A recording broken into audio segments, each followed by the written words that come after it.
Larry Sinclair. All right, Larry, let's go back to the club. How did the issue of drugs come up and so forth? And just go ahead and tell the story. Okay. Senator Obama and I had been talking, just chit-chatting, basically about pretty much nothing. I made it very clear that at the time, I enjoying myself. I didn't have a problem spending money. Mm-hmm. I had made the comment to him after I felt comfortable with him that I could use a couple of lines to wake up. I had been extremely tired. I had only flown in after being on the road for 4 days prior to flying into Chicago. And he had made the comment to me if I was referring to Coke, and I told him I was. And when I told him that's what I was referring to, Senator Obama had stated to me that he could get it for me. At that time, he made a phone call. After he made the phone call, we left. We got in a limo. Senator Obama was the one that instructed the driver where we were going.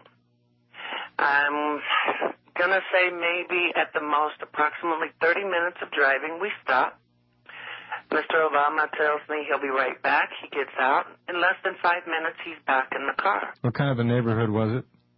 I'll be honest with you, I didn't pay that much attention to it. Okay. It was dark. The windows are tinted. I really didn't pay that much attention to it. Did you talk to the driver while Obama was out of the car at all? Do you remember? I was speaking to the driver.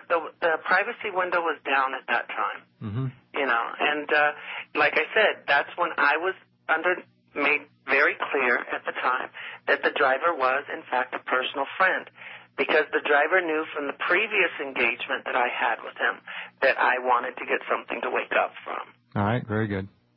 Go ahead. Okay. So he comes back to the car.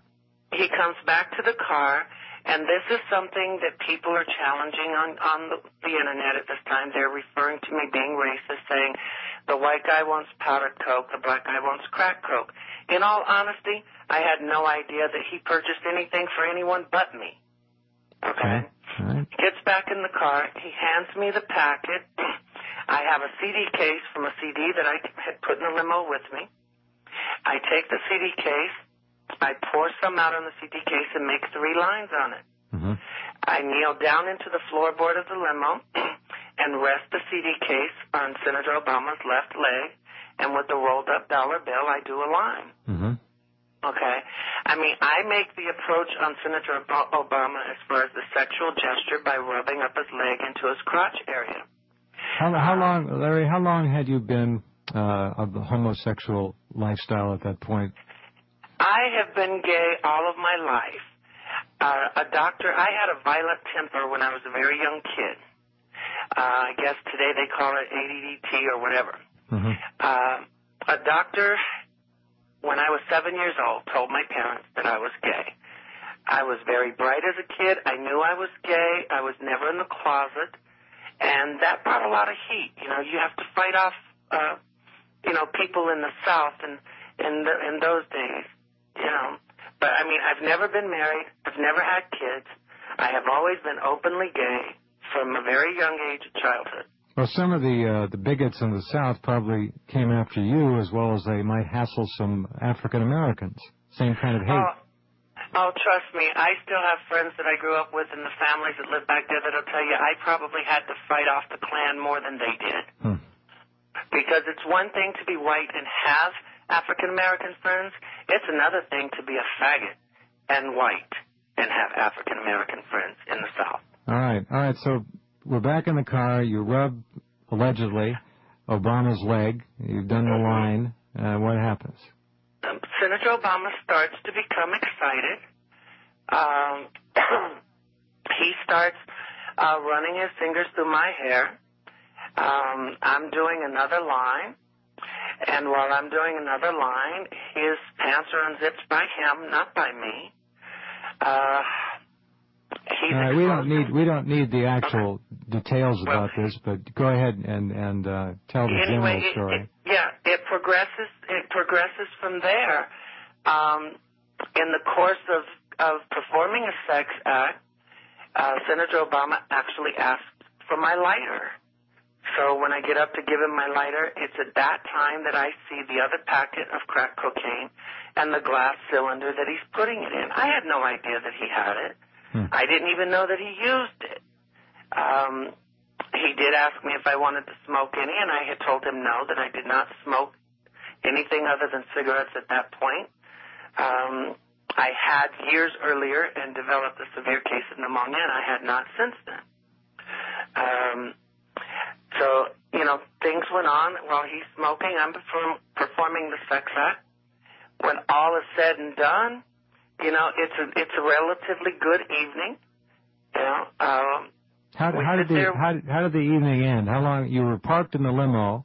No, we weren't parked. We were driving around the entire time. Oh, I see.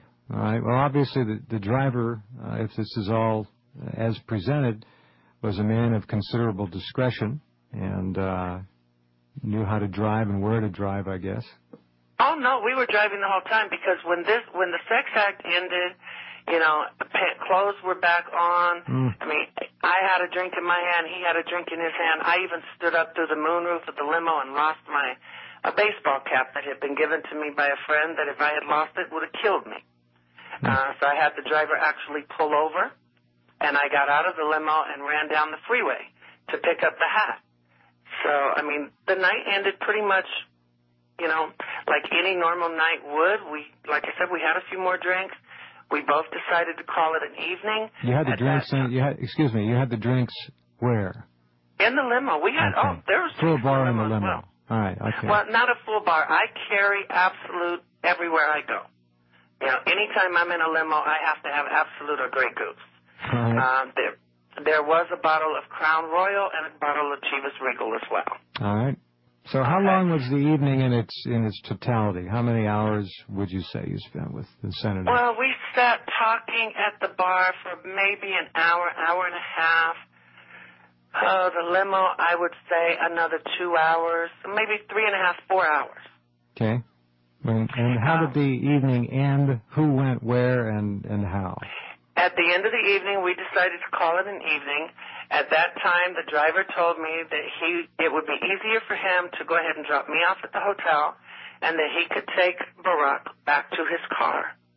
All right. So I said, fine. I had no problem with it. They were friends. They knew each other. All right. And let me go back to the crack cocaine issue. We have a break here also, but very briefly, how many times did you see the senator engage in using crack cocaine in the limousine? 3.